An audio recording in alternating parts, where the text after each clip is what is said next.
Hello and welcome back to the KPop podcast where I review media, all sorts of media, movies, TV shows, video games, etc, etc. I'm your host, Drag King Thomas Hughes, and today I'm going to be discussing, again, as I stated last week, two things that I've recently finished slash watched, which obviously is going to be, well, I'll do the first stuff first. I won't actually name both, it's just easier to say, but first do them separately. So I'll start with video game I recently finished, which is Clair Obscur Expedition 33. Obviously, it came out back on April 24th. Went straight to Game Pass on Xbox. And I never actually got around to playing it when it first came out. I mean, I heard of it. I had a lot of good things about this game. Because obviously it's a smaller studio than, a lot of your other big releases this year. And obviously, I heard a lot about it. I heard a lot of good things. And obviously, recently when I was talking to Connor about obviously the game of the year stuff and whatnot, obviously this game got brought up and he was like, "Oh, it's like my favorite." He said it's his favorite game of the year so far. I was like, I'll check it out at some point.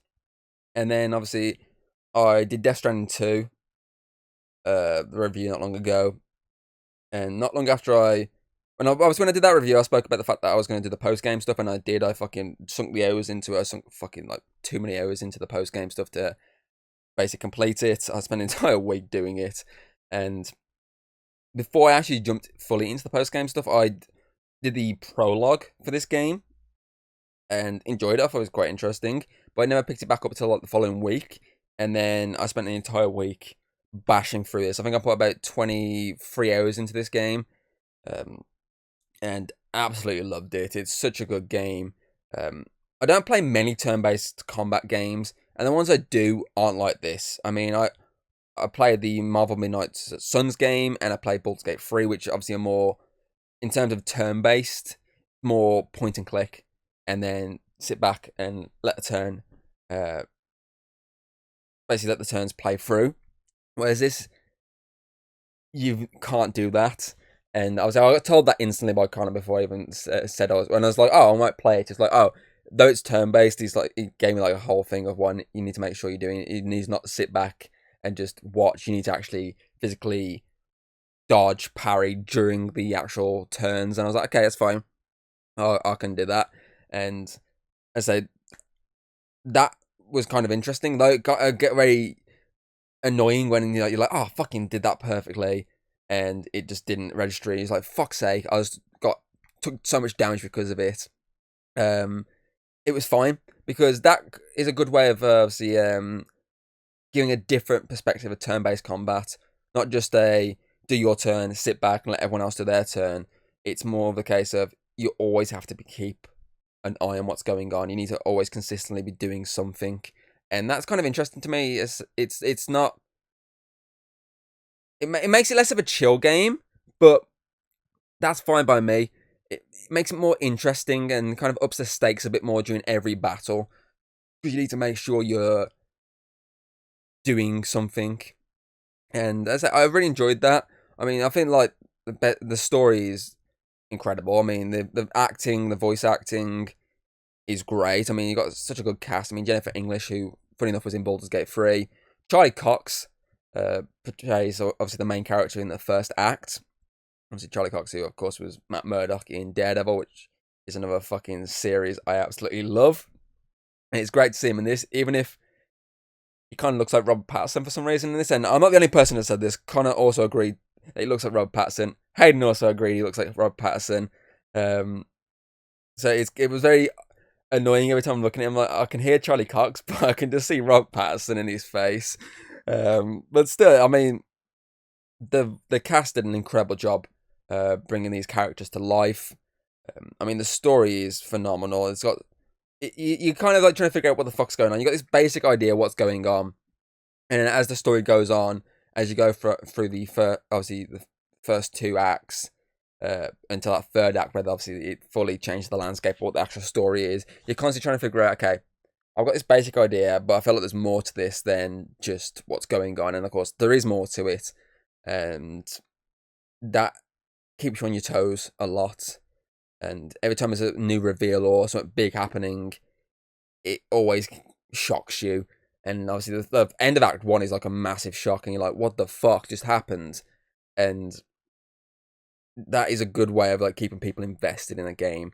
Like, keep these shocks coming, keep these big reveals happening, because the more you allow people to get invested in your game, the more they're going to be drawn in, and probably even recommend it to someone else. I say Connor recommended the game to me when I was talking about, okay, I might want to play. It's like, I recommend it, it's great. And all these factors just help people recommend it. I mean, I say it's not just the story that's great. It's not just the voice acting that's great. I mean, visually it looks stunning. It looks beautiful as hell. But the music for me is one of the biggest things I absolutely love with this game. I mean, every battle has some incredible piece of music. The background music in general, when you're just walking around in the more free roamy, open worldy part of the game, like, it's just beautiful. It's just breathtaking, and as I absolutely, I just can't put into words why I absolutely love it. I just absolutely love it. I mean, I've played a few, what, 6-7 games this year now. Obviously, new releases, and this for me is up there as one of the best games I've played this year, if not one of the best games I've played ever. It's just phenomenal. And I love the fact that it's got that turn-based feel to it, but like Baldur's Gate 3, it's got that open worldness to it, where you can just kind of run around, find stuff, and find little sub-stories here and there, because there is a couple of like sub-stories you can find by doing the free roam. And I know, obviously, for example, from Act 2 onwards, when you can obviously go to the camp, when you're at the camp, and you obviously can sort of increase your friendship ratings with obviously the rest of the team you're with. I like how obviously they all eventually lead to you having like a big story moment, whether it's just a simple cutscene or you venture off to a location to complete a task. Normally it's some sort of battle to obviously build up their friendship to the max. And as I say, that's kind of interesting. As I say, it's got that Baldur's Gate feel to it, where you got the open world and the turn-based, but at the same time, it's got this new feel to it. And it's, again, just like Baldur's Gate, it's got some very interesting characters that you can choose in your team. And I feel like, obviously, the good thing with this one compared to, say, like Baldur's Gate, is obviously when you got your team, with Baldur's Gate 3, obviously you have to keep going back to camp if you want to keep swapping your team. Whereas this game, you don't. You can just do it from the menu. You can just say, okay, take my party, put you in my party. But obviously, you've always got to try and keep on top of building them up in terms of their weapons, their obviously stats. Because if you don't, you end up like me and kind of fucking it up. Because when you first play, you get your first few characters, but then as you go along and you start getting the rest of the team, obviously I was like, okay, these are my favorite characters, and I put a lot more effort into leveling them up, making them better, giving them the good shit. But then obviously there's two characters that started lagging behind, and I got to the point where I went into like a battle late on. The 3 strongest characters got beat after a while, and I got stuck with the 2 more weaker characters. Like, oh, I'm generally fucked right now. I'm screwed to hell. And surprisingly, I wasn't. I actually managed to hold my own with them, and obviously I think the only reason I lost in the end was because obviously certain things happen, like curses and that, and you have a certain amount of turns before it's over, and that eventually happened to me. But they lasted longer than I thought they were going to last. But as I say, it's one of those ones where you got to keep on top of them. Got to make sure they're all to a high standard, a high level. So at least then if your first team falls, this other team can step in as backup. And that's another thing I like, is that you have the idea of, well, you got your main 3, or you're going to start your battle with. But if they die, you have the opportunity to bring in the reserve team. You can say no and just end obviously the battle can lose, and you can just try to restart from the beginning. Or you can say, you know what, this enemy's like so low on health, let's do this, let's bring them in. And as an example of a bit for me is one of the character level stories you get, which basically you go to this island, there's like this giant monster, and for some reason the game selected the characters for me, and it changed them. It wasn't my team that I always go into battle with straight away, my strongest team. It for some reason selected to my 2 weaker characters and then my 1 strong character. I was like, what the fuck? And I got the health down to like pretty half with obviously those three before they died. It was like, okay, you're gonna bring in the rest of the team. I was like, oh fuck yeah, I am. I got my two other strongest characters, and I came in and just whooped this fucking monster's ass. I just don't know why it fucking altered my team for me.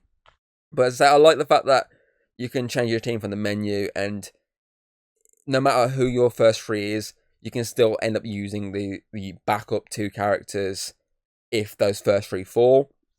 So that's pretty cool. And I like the fact that as well with this, there's not just your playable characters that you can get invested in. There's these side characters that are part of your crew, but not battle part of your crew. Like there's a character called SK, which you use to in the overworld map, which I'm going to refer to as the Tiny Tina Wonderland type map, where obviously it's different. Obviously, it looks visually different, and the whole point is you to go from your mission from where you are currently to where the mission is, or the next level, I should say. But it's got that level of feel to it for me, and obviously when you're in that world, when you eventually unlock SKA, the whole point of his character is that he can smash through the terrain. If there's rugged terrain, he can eventually fly around the map. He can swim in the water. He can swim under the water. He can basically help you maneuver through the map a lot easier to the next locations. And I said, though you can't battle him, or battle with him, I should say, you can upgrade his friendship because he's still part of your team. There's another character who he's only there for like a small amount of time. Obviously, it's a little gesture, I think they're called, which is obviously the same species as one of your characters, and he's just like this little tiny one whose whole thing is like he likes inventions and shit like that. And obviously, you can't do a friendship with, but he's linked to a friendship quest line with your gestural character, who's called Monaco, who's basically to me he reminds me of the Hitmonkey show. Obviously, the main character, obviously the actual Hitmonkey, reminds me of him, but obviously one of these creatures because he's got that sort of mane that just looks like one of those types of monkeys. I can't think what the actual monkey species is called, but it reminds me of him every time I look at him. Until I gave him his hairdo and I customized him, he had like a little braid in his beard. Then it looked less like him, but when he's fully got his basic character design, he looks just like it. And that's another thing I like about it, is the customizations that's in here. Obviously, you can find hairdos, you can find outfits, and you can find these via just lurking around the map sometimes. I know, in like for example, the first hairdo you can get is you can buy it. Two other headers you can get. You obviously it's literally part of a friendship quest line where you obviously like, oh, I want to do your hair. It's like, okay, I'll do yours, and then you get hair. Obviously then outfits again. Those ones you tend to find from battles, and that's pretty cool. I mean, I ended up with one character having like this really cool like pure white outfit, which is just like fucking amazing. And then my other character, obviously the one that's played by Jennifer English, she had like this weird like part of armor sticking out of her outfit, which looked pretty sick. Obviously, yeah, some of the outfits look, not worth my time. Some are great, some are not so great. I feel like that's most times with these sort of ones where it's like a customization level to it. You're always going to get some level of it's great or it's not great. And like, for example, there's a hairdo, which is just fucking ridiculous. I'm just like, no, I'd never use that for a character in my life. You've also got that sort of like generic type of like sort of stereotypical like French type outfit at times. I'm just like, again, I probably would never use that. I'd probably stick to more of the expedition looking outfits or these ones that look a bit more cooler. But it's pretty cool they're still there. Like these ones with the berets and like the glasses and all that. That's pretty cool. Obviously, you can only get them if you find the mimes that are lurking around the map, and if you defeat them, you obviously unlock essentially a mime type outfit. And okay, it's kind of cool. I mean, I say the outfits aren't the best, but it's kind of cool that you can unlock these from like battling these fucking random mimes around the map. Because you find one in the prologue, it's kind of just like lurking to the side, and then you obviously there's some like this here and there throughout the rest of the game. But as I say, it's a game that it's got everything going for it. From obviously reinventing the turn-based combat mechanics, to an incredible story with some twists and turns, a great cast delivering their lines and showing off their emotion at times, because there's some very emotional moments in this game that are just incredible. And then obviously it's all capped off with this great music accompanying these scenes, the battles, and for me that just ticks every box when it comes to how to make a great video game. Great gameplay, great music, great cast, great visuals, great story. It just ticks all those boxes that makes it just outstanding and worth checking out. I mean, I say it's on Game Pass. That's how I checked it out. I was like, you know what, fuck it, I'll install it. It's not a massive game. It's not even like a massive like download. It's pretty short. Obviously, the game's only got 3 acts. It's got a prologue and an epilogue. It's got 2 endings that you can choose from which one you want to go with, which is pretty cool. Technically, it has some level of free roam aspect, but you kind of have to do that before fully wrapping up the game. It's not post-game free roam. It's kind of during game free roam. When obviously you finish the first 2 acts, you have your epilogue for Act 2, and then you can do Act 3. And obviously, once you start Act 3, then you kind of get the free roam. Obviously, in that, then you can obviously go straight from the start of Act 3 to the main story, or you can just go around the map. And I went around the map. I finished off the friendship quest lines before I went on to the actual finale of the story. I wasn't too fussed about going for gold with this one, because unlike PlayStation, as I said before, obviously Xbox doesn't have platinum trophies. So I was like, okay, I'm not as fussed about getting every single achievement in this game. Whereas with Death Stranding, because I was, platinum trophy, of course I'm gonna fucking go for it.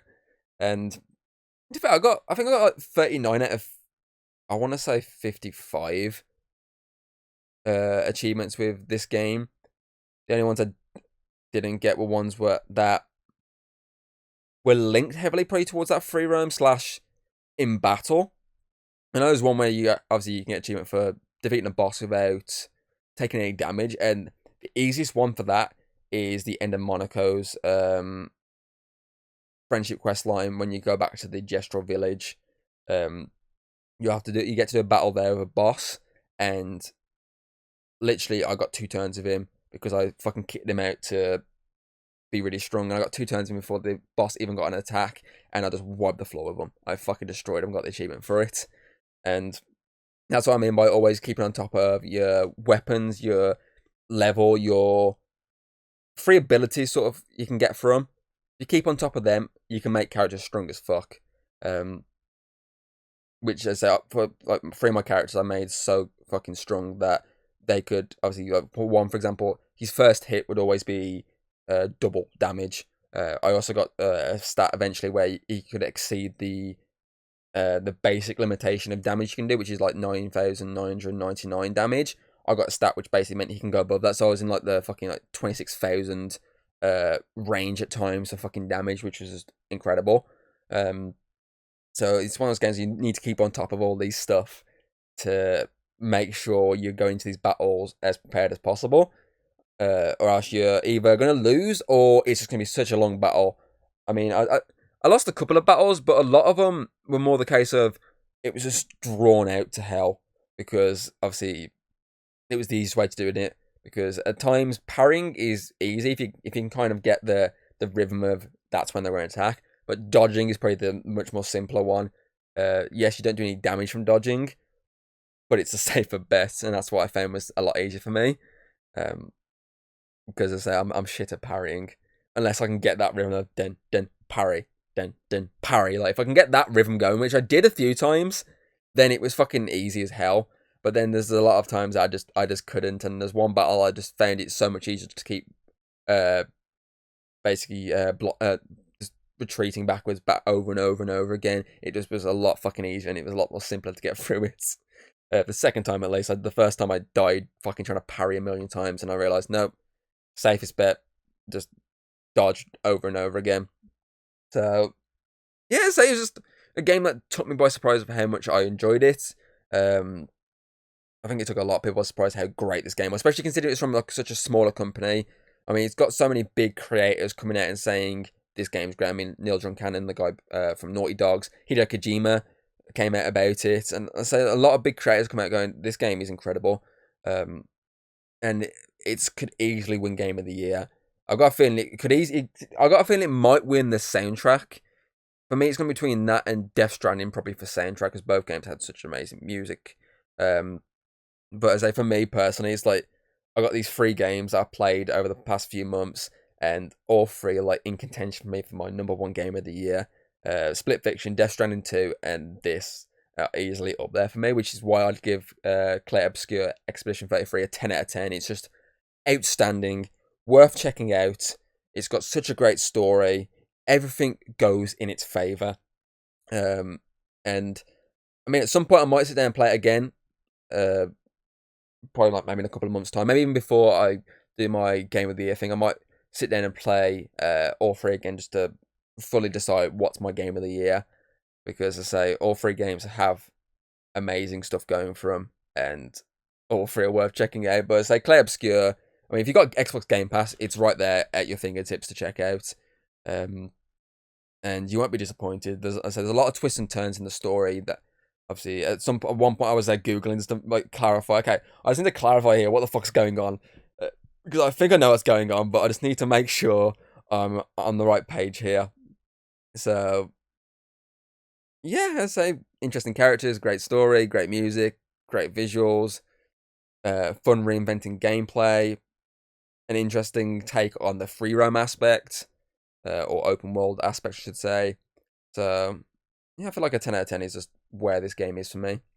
Okay, my second choice of topic here today, I'm going to be talking about, funny enough, is, again, something Connor recommended for me, is a film called KPop Demon Hunter, an anime film that aired on Netflix back in June. And similar to, obviously, Clair Obscur, obviously, I'd heard about it, I've seen a lot about it, but I never really jumped on it when it first came out. And I never really jumped in it any time within its release window, until obviously Connor brought it up in conversation with me. And I can't remember for the life of me what brought it up in our conversation. I mean, we have that many conversations that are just random, so probably it's like a random thing.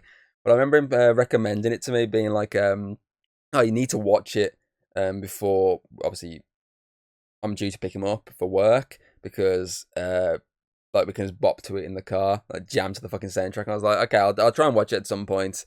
And I sat down, obviously 2 Fridays ago, and I was like, fuck it, you know what? I'm gonna put it on. And Hayden and I was watching it, and I absolutely fell in love with this movie. It's so fucking good. Again, similar to obviously Clair Obscur Expedition 33.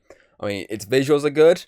It's got an interesting story. It's got some very likable characters. And on top of that, the goddamn music. The music specifically, for me, is what helps this stand out. I mean, don't get me wrong, I love the story. I mean, it's very, run-of-the-mill anime type story where the main protagonist obviously has some, like basically what they hate. It's got that level of run-of-the-mill to it. But at the same time, it's slightly, obviously, it's stood out because of their music. Because, I mean, the soundtrack for this film is incredible. I mean, I've listened to this soundtrack God knows how many times over the past few weeks. It's just so good. I mean, specifically, obviously, the Hunter X songs, them ones stand out the most. I mean, Golden, for me, is probably my favourite of their songs. And they do a good job of weaving them into the story and having it not just be like this random musical, having it like have a reason why it needs to be this musical. So the story of the film is basically every generation has this trio of female warriors that basically are musicians, and they have to essentially keep the balance between the people of Earth and the demons of, well, essentially hell, let's say. They have to keep this balance and have to make sure the people are protected, and of course they need to try and create this bond that will stop the demons ever from coming to Earth ever again. And obviously, as I say, each generation of these three, and they go through all different types of music and routines over the years until the point of obviously modern day when it's more K-pop, and there's this huge band, this huge pop band, K-pop band, I should say, obviously called Hunter X, which is obviously these 3 female characters that are just massive. They have this massive fan base, and they are probably the closest to being able to create this shield, essentially, to fully seal off the demons. But of course, obviously, you got the demons who are trying to obviously prevent this, so they have their own band. They have obviously their own K-pop band, a boy band, who obviously come up to try and disrupt everything. And of course, there's all romance angles, there's all rivalry angles, and there's all obviously twists and turns within this story. And as I say, it's one of those ones where the musical aspect makes sense. Like, for example, if you look at recent films in the last couple of years, Joker, obviously, which had a musical sequel, the musical aspect, let's be honest, didn't make any fucking sense to why they went to be a musical. They tried, obviously, to do something different, which is why, but obviously it didn't fully work. And obviously, you can argue, okay, it just makes no sense why it's a musical. Whereas something like this, the story requires it to be this musical. It's about a musical band. So it makes sense that you'll have these musical moments, these musical set pieces, which this movie is full of, and each one stands out for their own way. Also, the Huntrix ones are the best ones, but the whole idea is the boy band ones are meant to be these earworm ones that are just kind of hollow, but they draw people into to enjoy them enough. Like, for example, their first song, Soda Pop. It's not the best song, but obviously the idea is it's an earworm. People are going to keep tapping their feet to it, enjoying it. And obviously that's the Demon's way of trying to outdo the actual popular band, which is obviously Huntrix. And as I say, it's just... the music's just so fucking good. I could just spend fucking hours talking about the music of this movie. But I say it's got good animation. The animation's pretty good. It stands out. It's bright. It's colourful, and it's got some very unique designs for its monsters at times, its demons. So I know it takes a lot of inspiration. When I was reading about it, it takes inspiration from actual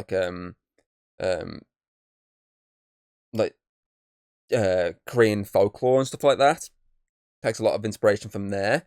For obviously its choices of monsters and demons, and I like that they've actually gone, okay, you know what, let's look at legit things. Let's try and create these legends and make them real.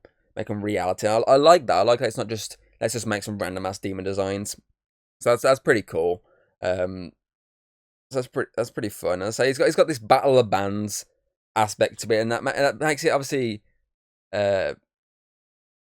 stand out, because I say it's not just these female characters that are hunting demons while trying to perform. It's obviously you've got this battle of bands plot line within there. Like, which band's going to succeed? Would it be the demon hunters, or would it be the demons? Because if the demons succeed, the world's fucked. The demons will rise up from the, obviously, underground and take over. If the demon hunters succeed, then the demons will be basically banished and obviously blocked off from obviously Earth. And I like that. It's something interesting. It's something that helps you get drawn into this plot line. It's something that makes it stand out, and you know, it makes it kind of unique. It kind of makes it fun, because I never once thought I'd be drawn into this musical demon hunting type movie, because I'm not a K-pop fan. I don't listen to K-pop, but I said I had the recommendation from Connor to check it out, and obviously I've seen clips, I've seen the memes, specifically the one she's eating. I've seen stuff like that. I was like, okay, maybe at some point I might eventually check it out. But I say it's that recommendation that made me go, you know what, fuck it, I'll finally check it out. I'll finally sit down and give it a chance, and I absolutely enjoyed it. I found it fun, entertaining, and that's kind of what you want from one of these situations. And it honestly generally is one of my favourite films I've seen this year. I don't know it's a toss up if it's my favourite animated movie, at least I've seen this year. It's a toss up between that and the Predator animated movie, because both had things I absolutely loved about them, and to why they're so highly regarded up there as like some incredible pieces of media. So funny enough, both were streaming movies as well. One Disney Plus, one Netflix. It's definitely up there as like one of my favorite animated ones. I mean, at the moment, if I go on my account here, 2025. Where are you? At the moment, it's like within my top 5 movies I've seen this year. It's just, I mean, what can you not love about it? It's just fun. It does what it wants to. It does what it's designed to be. A fun action musical. And for me, it gets every aspect of that right. The entertainment's there, the comedy's there, the action is there, 'cause some really good action sequences. I mean, the train sequence is very Train to Busan, as Hayden said. And I say it's got that musical nature there. Each song stands out for its own reasons, whether it's its lyrics or whether it's the visuals that accompany it in the movie. And I say each one has something that is there. I mean, the first song you get, obviously, it's got the uniqueness of it's a battle on a plane, and then obviously it's the actual them performing live while also trying to take care of these monsters and making it look like it's an actual part of the show. Takedown, which is the one on the train, and obviously it's this very Train to Busan with them all climbing over each other and the battling. Golden, it's a very obviously a beautiful moment. It's meant to be their big song to seal the deal. And obviously they do a good job with that, where they actually merge it with Takedown and obviously change the tone and the feel of the sequence, which is fucking really good. And of course, then you got their finale song, which is obviously their big song, which obviously is full of emotion. It's full of the stake at its highest, so they have to get it right. And so then obviously in the boy band ones, they obviously both have their moments. The Soda Pop is meant to be, they say, that very generic earworm type song, and then their big one. Obviously, it's obviously, again, the stakes are high. It's them finally trying to take over the world. Plus, obviously, on top of that, you have that love ballad, because this is one of those films where there's clearly a will they, won't they relationship between the leads of the two bands, the demon hunter and the demons. That love, will they, won't they? Which is, say, most of these types of films and types of ideas, concepts will have that within there.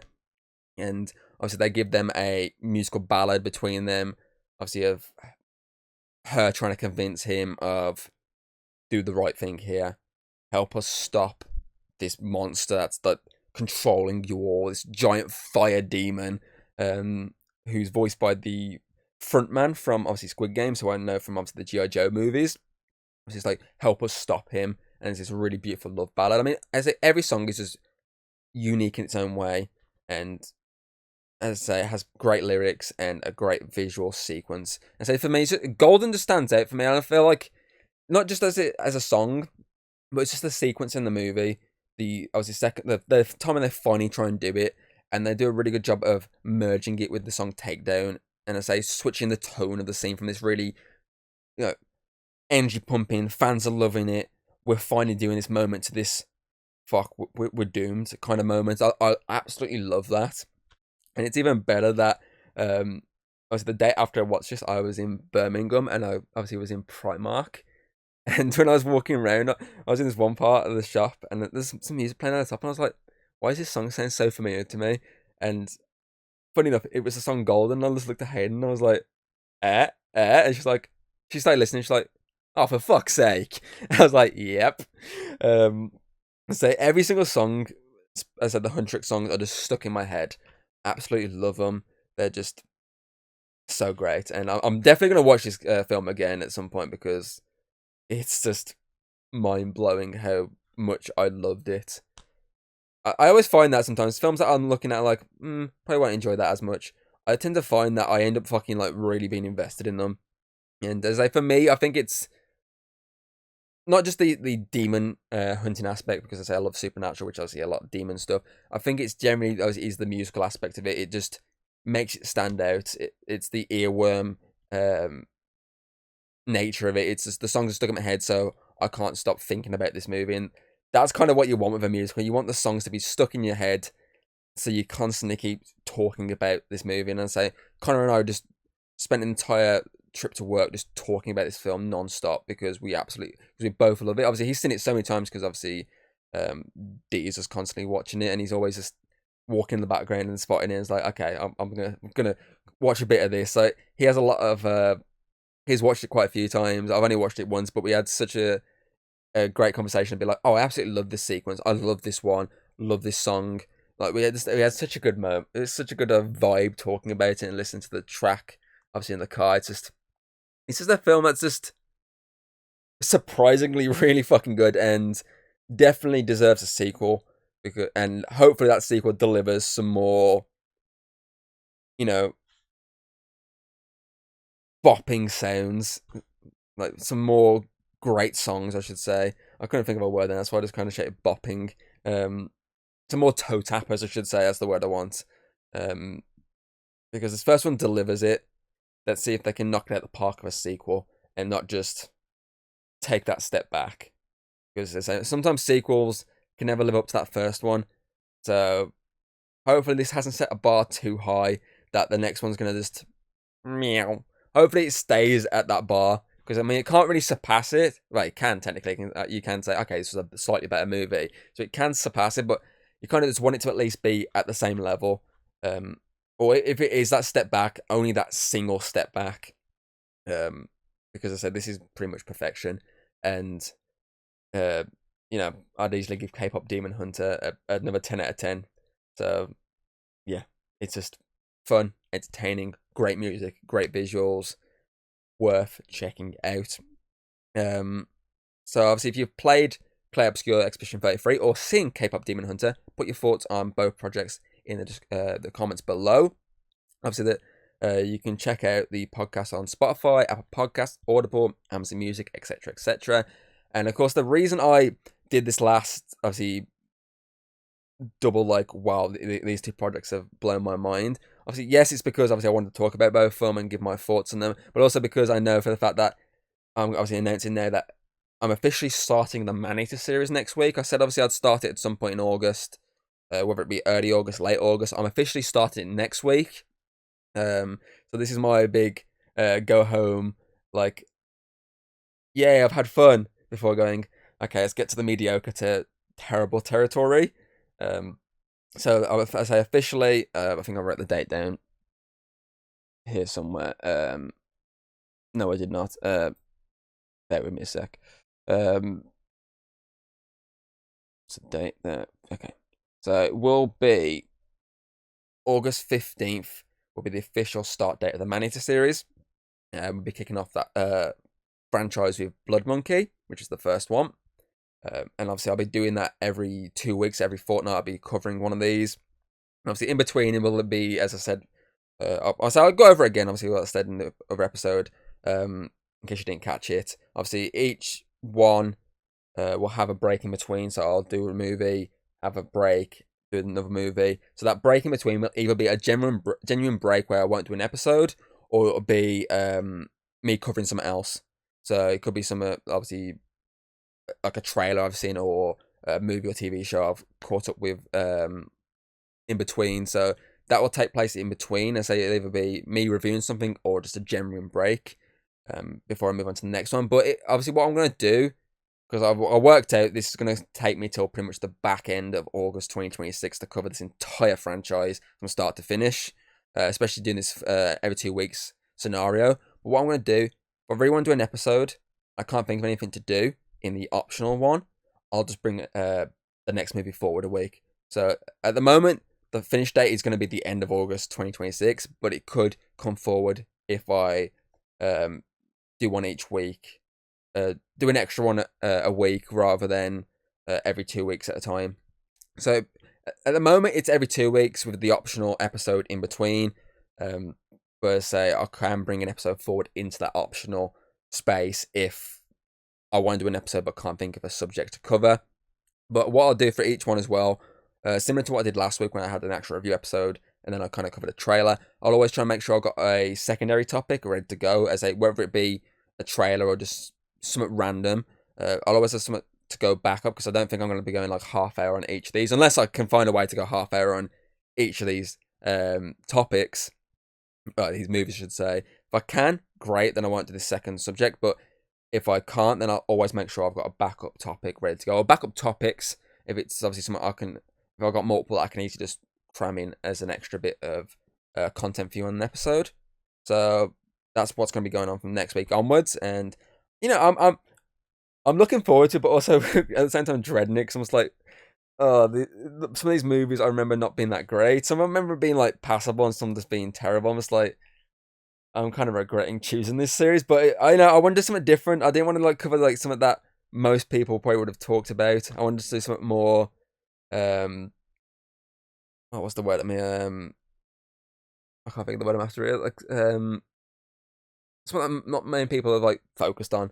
I just can't. Generally, the word's gone straight out of my mind. So something more unique, something different. That's kind of my reason for choosing this series. But at the same time, I say it's just one of those ones where I'm just like, I'm gonna regret this so badly. But at least I've got a topic for every 2 week slot. So that's the only good thing.